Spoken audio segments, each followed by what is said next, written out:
The first time I saw her, she was standing atop a mound of wreckage, holding a plasma blade that hissed with spent fury. Her body trembled, not from fear, but from exhaustion. The battlefield behind her smoked with dying embers. Craters filled the plains.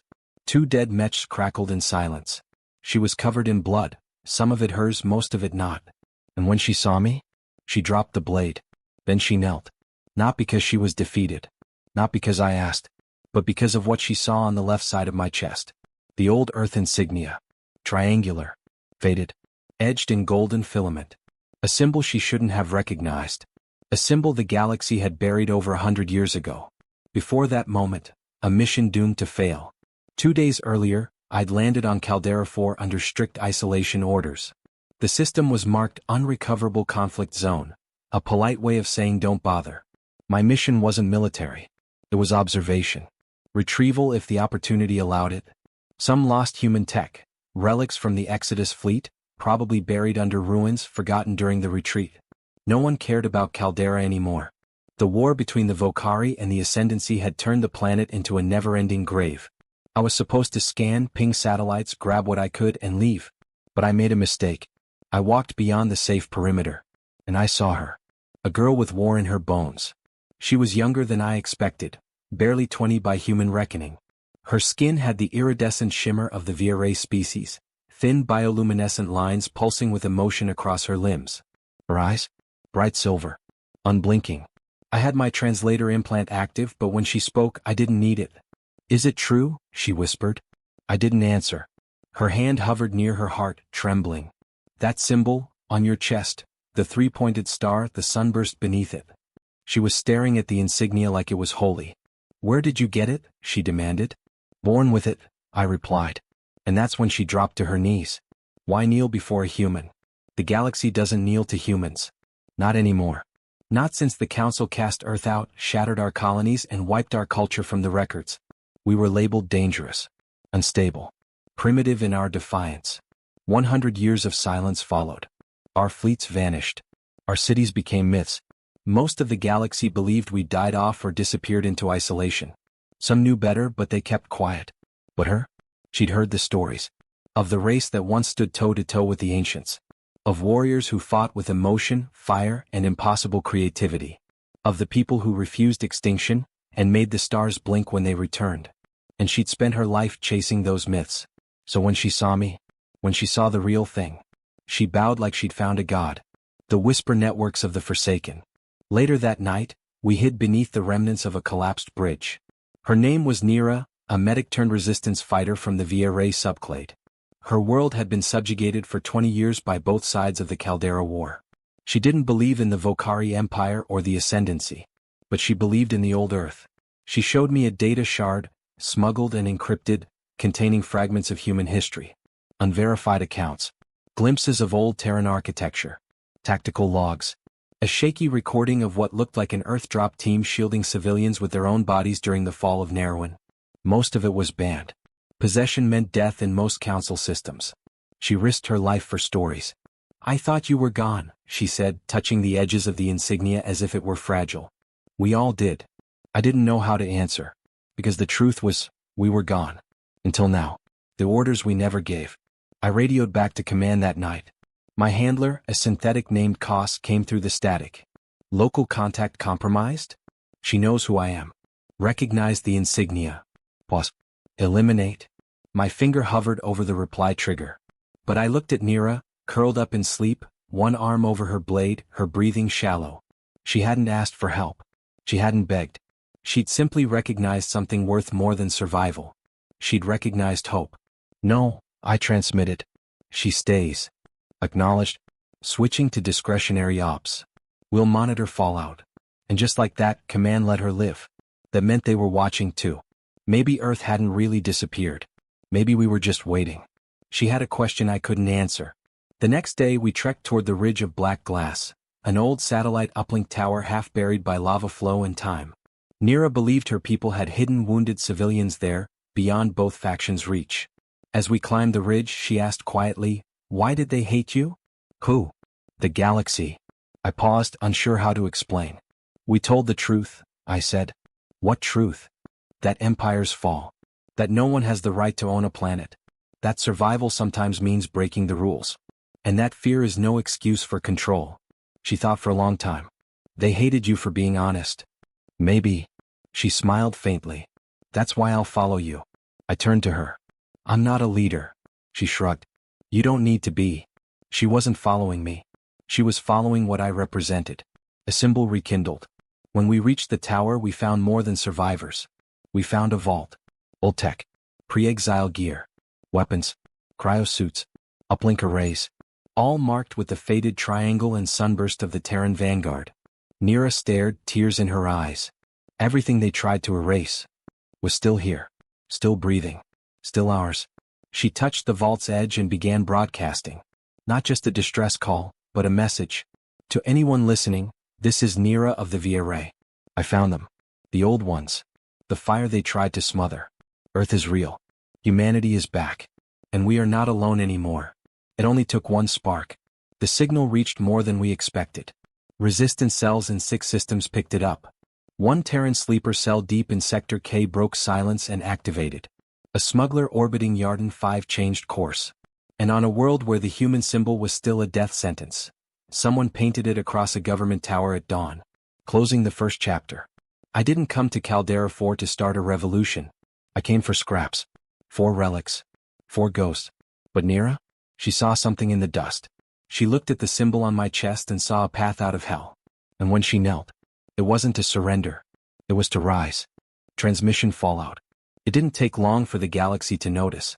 Nira's broadcast, barely a minute long, spread like a chemical fire in vacuum.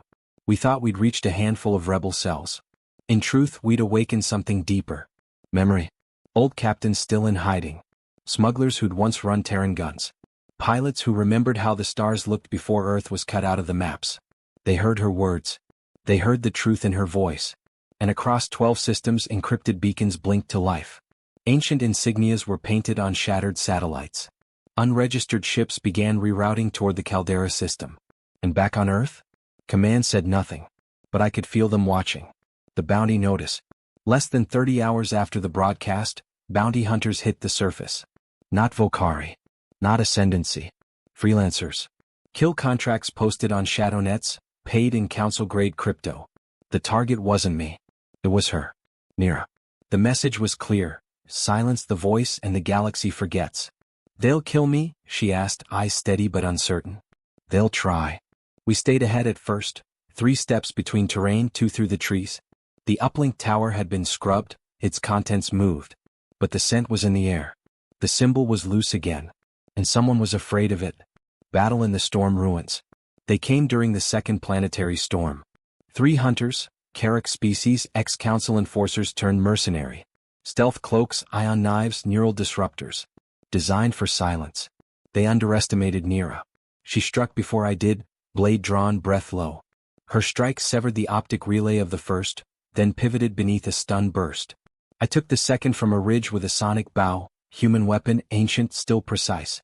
The third turned tail. But not before sending a signal. Nira stood over the corpses, not shaking.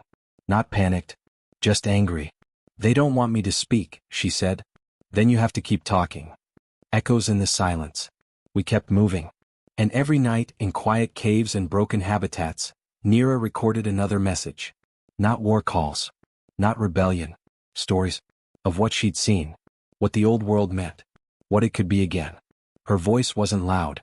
But it was clear. And somehow that made it unforgettable. In the scrap markets of Mythal 6, traders played her clips between deals. In the prison moons of Sector Delta, inmates listened in secret and tattooed the insignia across their arms. Somewhere out there, a Terran sleeper cell awoke and whispered her name like a code word. Nira. The girl who bowed to no flag, but stood for something deeper. The forgotten uniform. One night we stopped to patch my suit. It was torn at the shoulder, just enough to expose the weave beneath. Nira touched the threat, curious. This isn't standard armor. It's Vanguard fiber. From the old fleets. Pre-exile. Still functions. I nodded. Never stopped. She smiled. They tried to erase all this. Your people, your fabric, your flag. But they didn't understand. That symbols aren't just worn, I finished. They're carried. And she looked at me like she'd heard the future whisper through the firelight. An offer from the old enemy. 2 days later we were intercepted, not by assassins, not by soldiers. By a council emissary. A drone craft hovered just outside our perimeter, marked with old glyphs and bearing a single message. Parley requested. No weapons. No deception. Terms dictated by subject. Nira. We didn't know how they found us. We didn't understand how they already knew her name. But we answered. The emissary arrived in the form of a holographic relay, speaking with a voice stitched together from hundreds of previous languages. A polite mask. We wish to offer sanctuary, it said. Your message has destabilized several sectors. The girl, her voice, is contagious. What's the offer? She will be protected. Preserved. Contained within a sanctioned memory archive. Her legacy safeguarded. You may both live. You mean imprisoned? Semantics. Nira stood tall. You're afraid, she said softly. Afraid of a voice. That means I'm doing something right. And then she terminated the signal with her blade. The fire awakens elsewhere. We didn't have to keep moving anymore. The warfront collapsed beneath the weight of ideas. In the mining world of Kess, miners went on strike and raised the human insignia from a 100-year-old blueprint. On Zarin 3, students hacked into council lecture grids and streamed Nira's broadcasts, looping them until the servers fried. A captured freighter flew into orbit over the dead moons of Caldera and scrawled one message with ion fire. We remember Earth. And back on my home world, one no longer listed in any star map, command finally sent word. Extraction window open. Subject Nira to be brought alive. Priority status, Fire Seed. Fire Seed, the word we hadn't heard in a century. Fire Seed wasn't a rank. It was a threshold. In Terran code, it meant the spark that could reignite civilization. The individual or event that couldn't be manufactured or replicated. A human, alien or otherwise, who triggered the return. Return of Earth's light. Return of its presence. Return of its memory. Nira wasn't chosen. She became. By believing in something lost, and making others believe it too. I gave her the transmitter myself. It'll link to the seed fleet, I said. Does this mean I'm no longer a fugitive? I smiled. No. Now you're something worse. What's that? A symbol. Seed fleet rising. The extraction was loud. 3 ships. Old Terran design, sleek and jagged. Coated in obsidian plating with phase engines that rippled the sky like torn paper. The council saw them from 5 systems away. And they knew what they meant. Earth was no longer hiding. When Nira stepped aboard the lead vessel, the soul's memory, the crew saluted her. Not because of her species. Not because of her birthright. But because they too had once believed Earth was gone. And now because of her they knew it was returning. One of the crew handed her a jacket. Old Earth uniform. Blank slate. Only one patch. The insignia. She didn't flinch as she slid it on. The girl becomes the signal. We left Caldera with smoke rising behind us. Not from war. But from awakening. As we broke orbit, the relay arrays of old human colonies lit up, long dormant beacons blinking again. And as if drawn by gravity or faith, hundreds of vessels across different species began changing course. Not toward war. Toward her. Arrival at Arenvel, the broken jewel. The seed fleet did not travel with stealth. It didn't need to. When the ships bearing the insignia of old Earth entered orbit around Arenvel, the neutral capital of the fractured Midrim worlds, the whole sky shimmered. Not from threat. From memory. Nira stood on the bridge of the soul's memory, arms folded, eyes scanning the surface. Arenvel had once been a jewel in the crown of council power. A cultural hub. A legal throne. Now it was brittle with silence and ruled by fear. The council still held influence here, but no longer uncontested. Word had spread. The girl who knelt had become a flame. And now the flame was walking into their most sacred chamber. The invitation. The council didn't summon her directly. They didn't dare. Instead they invited her, under terms that betrayed desperation. You may speak. 1 hour. No recordings. No threats. No insignia. Nira refused all 4. When she entered the Grand Chamber of Echoes, she wore the old Terran symbol on her jacket. She carried no weapon. But everyone watched her as if she did. Because to them the insignia was a weapon. One they had no defense for. The hall where Earth was condemned. A century ago, it was in this same chamber that Earth had been cast out. I remembered the footage, how they branded humanity as unstable, too emotional, too dangerous. How they painted us as wild and uncontainable. No one had ever walked back in with our symbol on their chest since. Until now. Nira stood where no human, no ally of Earth, no believer in the old flame had stood in 100 years. And she began to speak. You erased them. You cannot erase me. Her voice was calm. I am not human, she said. I was not born on Earth. I never touched its soil. I never breathed its air. She looked around the chamber, hundreds of species, diplomats, frightened elders. But I found their stories. I saw what you buried. I saw what you feared. A ripple of murmurs began. She ignored it. You thought you could kill memory by silencing the mouth. But memory doesn't need a mouth. It just needs a spark. She touched the insignia on her chest. This is not a symbol of war. It's a promise. And then she broadcast it. A pulse burst from her wrist, a secret beacon tied to every open channel in range. The entire speech streamed live. There no recording clause? Shattered. The people chose before the council could react. Outside the chamber, the population of Arenvel flooded the public squares. Thousands watched her image shimmer across towers, domes, and embedded optics. For many, it was the first time they'd heard Earth's name spoken with pride. A chant began. One word. Simple. Powerful. Terra. It echoed through the market vaults. It shook the magistrates' halls. Terra. Then another followed. Nira. And suddenly it wasn't just a chant. It was a choice. The vote that was never authorized. In desperation, the Arenvel governor triggered a snap vote, a symbolic gesture to soothe public unrest. It wasn't supposed to mean anything. Until it did. By nightfall, over 72% of the planetary population had voted to revoke all council oversight and formally recognize the Terran Path as an independent diplomatic entity. The council tried to shut it down. The Seed Fleet activated its planetary defense tether. A simple warning broadcast. Let the people speak. Or silence them with your own hands, and see what follows. They chose silence. And Earth gained its first open ally in a century.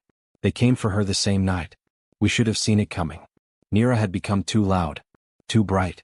And for those still loyal to the council, too dangerous. They came during the dawn cycle. Not soldiers, shadows. Elite infiltrators designed to erase without trace. The kind sent when diplomacy fails. But Earth didn't forget its enemies. We intercepted their approach 3 clicks from her quarters. One by one they fell. Silently. Precisely. Not a single Seed Fleet soldier died. But we made sure every attacker lived just long enough to know what beat them. Old Earth tactics. Still undefeated. Aftermath, the offer she refused. The next day, an envoy from the Arenvel Transition Council handed Nira a scroll etched in bioink. A formal decree. You are hereby offered the position of High Emissary to the Terran Path. She looked down at the ornate text. Thoughtful. Then handed it back. I don't speak for Earth, she said. I speak because Earth once taught us how to speak for ourselves. Instead, she made a request. I want to go further. Further? To the forgotten edges. The outer systems. Where the flame still flickers low. They tried to argue. But the people already knew, her path was not above them. It was among them. One spark ignites a conflagration. The following weeks moved like wind through dry forest. Arenvel's declaration was the first of 40. Worlds began leaving the council. Not in war but with joy. Some council races defected mid-rotation. Others sent children to join the Terran academies on newly awakened worlds. A mining colony in orbit of a dying red giant sent a gift. A stone etched with the first words spoken by a human child after exile. They'll never stop us. And they hadn't. The meeting with the archivist. Nira's last moment on Arenvel wasn't with soldiers or diplomats. It was with an old machine. Buried deep beneath the chamber where Earth was once condemned, they found a forgotten node, the Council Archivist AI, sealed for 98 years. Its voice was brittle, flickering with error. You are not human? I don't need to be. The insignia. It returns. She leaned close. I want you to tell me everything they tried to bury. The AI paused. Acknowledged. Archive unlocking. Closing the circle. As we left Arenvel, Nira stood at the edge of the docking bay watching the stars. I walked up beside her. Do you regret kneeling that day? She shook her head. I didn't kneel to surrender. I knelt because I saw something worth rising for. And now? She smiled. Now they kneel to the idea. I didn't have to ask which one. She was no longer the girl who found Earth. She had become the voice Earth once was. The Whisper War begins. The Council never launched an official war. That would have meant admitting they'd lost control. Instead they seeded doubt, sabotaged data lines, poisoned public trust. They whispered, "Nira is a myth. Earth forged her. She's just another puppet of human ambition." And in some places it worked. There were riots on Serev 3. A blockade formed over the Mirian Gate. Loyalist ships began circling the Terran-aligned worlds like vultures, hoping their prey would rot without a fight. But they didn't understand one thing. This wasn't Earth's empire. It was everyone's flame now. And a fire shared cannot be controlled. The return of the old. From beyond the stars came something older than even Earth. A race once thought extinct, the Ketheri, awakened from deep stasis. They had watched the Council's rise and Earth's fall from hibernation. For centuries they'd waited for a moment worth returning to. They emerged at the edge of Orion space, broadcasting just 5 words. We heard her voice sing. Then they aligned themselves to the Terran path. Not as subjects. As witnesses. Even the forgotten were returning. The Council's last play. They couldn't kill her in the shadows. They couldn't discredit her in public. So they tried one last thing. A trial. Broadcast across all systems still under Council sway. They summoned Nira and demanded she defend herself. And by extension, everything the Terran path stood for. Most believed she wouldn't show. But she did. The trial on Center Prime. Center Prime, the Council's last cultural stronghold, shimmered with tension as Nira walked alone into the central arena. No bodyguards. No fleet overhead. Just the insignia on her chest and the truth on her tongue. They accused her of inciting rebellion, collapsing order, breaking the sacred oaths of silence that had kept the Council supreme for ages. She listened to every charge. Then answered with a single phrase. "You mistake silence for peace. I bring truth, not war." They mocked her.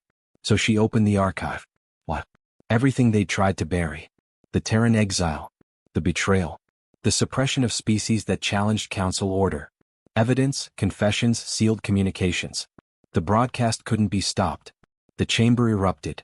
And far away, thousands of aligned systems dropped the Council's banner in real time. Fire in the Council Hall. The Council chambers burned that night, not from bombs or soldiers but from abandonment. One by one delegates walked out. No war. No shots fired. Just resignation. And by the time the fires were literal, not political, there was no one left to stop them. The Council wasn't overthrown. It was outgrown. Nira's choice. She returned to Gaian Prime after the trial, where the first Terran-aligned council had formed years ago. Thousands gathered to hear her speak. But she didn't give a speech. Instead she stepped down. "I was never meant to rule," she said. "I was a medic. A rebel. A believer. Now it's your turn." They begged her to stay.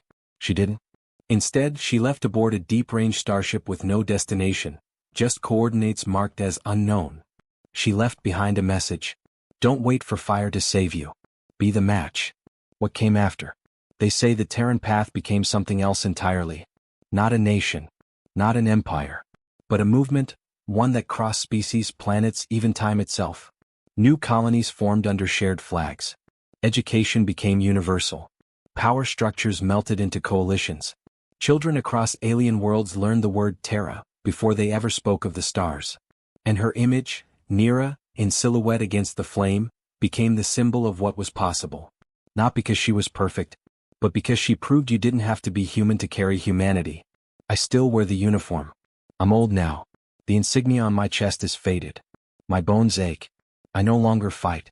But sometimes, when the stars align and the fire is just right, someone younger asks me, "Did she really kneel?" And I nod. She did. Why? I smile every time. To remind us all that the symbol only matters if you're willing to rise with it. And you found this story. That means you still believe the fire is out there. So if you're ready for more flames rising from darkness, more humans turning exile into evolution, more voices like Nira's lighting up the void, then join the next chapter. Subscribe to the Void Narratives, where the forgotten rise, where fire never dies. We remember. Do you?